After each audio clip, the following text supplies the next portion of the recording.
Quand est-ce que vous commencez à vendre les préparatifs de Noël et les cadeaux? Alors, les produits de Noël, on commence à les vendre fin septembre, début octobre. Les gens commencent à faire les réservations, à acheter. Donc nous, les achats sont déjà décidés d'une année sur l'autre. C'est-à-dire que, grossièrement, on est en janvier. On commence déjà à entrevoir les jouets qui vont être vendus à Noël 2016. Et 2015, ils sont déjà tous sélectionnés, quasiment tous. D'accord. Et après, vous parlez de réservation. On peut Alors nous, réserver. après, on fait les réservations, c'est-à-dire qu'il y a un genre de drive. C'est-à-dire les gens, par téléphone, font mettre de côté, payent par carte bleue, nous envoient un chèque. Et là, là, on fait les réservations, on leur bloque les jouets en réserve. D'accord. Et donc la période, on va dire que c'est jusqu'à fin décembre. Parce qu'il y a toujours des retardataires, des gens qui oublient les jouets aussi. Ensuite, après, avec les soldes, il y a du monde aussi, non? Très peu, Ah très bon? peu. Ouais, nous, dans le jouet, on travaille pas en flux tendu, mais bon, on va vendre assez vite notre stock, quoi. On va pas le garder un an ou un an et demi.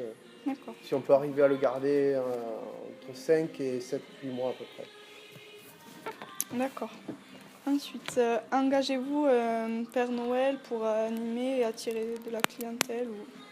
J'essaie de prendre mon père et il fait dans la centaine de kilos à peu près, mais il veut pas. Donc non, il n'y a pas de Père Noël. Sinon, il y en a un au Leclerc à côté. Étant à côté de la galerie commerciale Leclerc, on a le Père Noël qui fait office aussi un peu pour nous. Est-ce qu'il y a une disposition dans le magasin spécial, spécifique à Noël? Très, très, très, c'est étudié.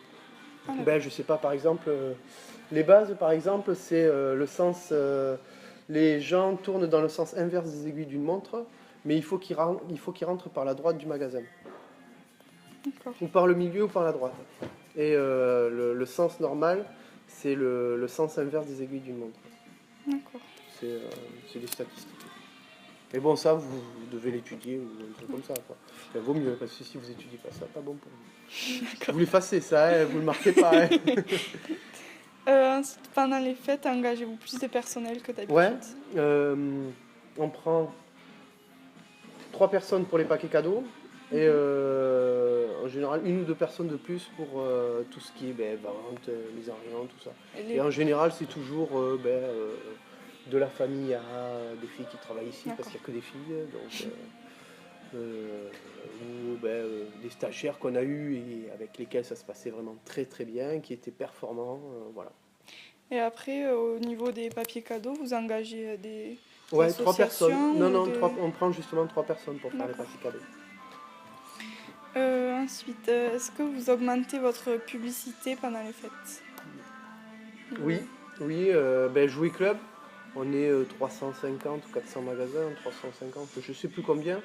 Et on fait de la pub télé, pub radio, le catalogue qui coûte très très cher. Et donc on appelle ça un vendeur muet. D'accord. Il arrive plus tôt le catalogue? Ouais, période début octobre en général. D'accord. Que vendez-vous en premier pendant la période de Noël? On va dire qu'on va vendre les produits premier prix, en rapport qualité-prix. D'accord. Alors ça peut être du cher comme du pas cher, mais en général c'est les premiers prix. Après il y a toujours des marques qu'on retrouve accessoirement, par exemple que sur la période de Noël. Comment dire, par exemple l'année dernière c'était Monster High, une année ça va être Cars, il y a toujours une marque qui va se départager. Ouais.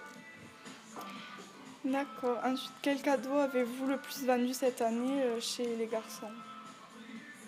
Chez les garçons, les drones. Des drones, ouais. J'en ai vendu beaucoup. Et chez les filles? Des poupées, je sais pas. C'est ce qui revient souvent. Les filles, c'est... Ah ouais, si, c'est la licence de... Comment s'appelle la série d'Argentine là. Violetta? Violetta, ouais. Violetta a fait un carton cette année. D'accord. Et maintenant, est-ce que le chiffre d'affaires augmente beaucoup pendant cette période? Oui. Ah oui, on fait à peu près... on fait pas loin d'un tiers. Ah d'accord. Oui. Voilà, c'est tout. Merci. Ah ben voilà, c'est succès, mais bon, c'est très... Non, ça va. Moi, j'espère.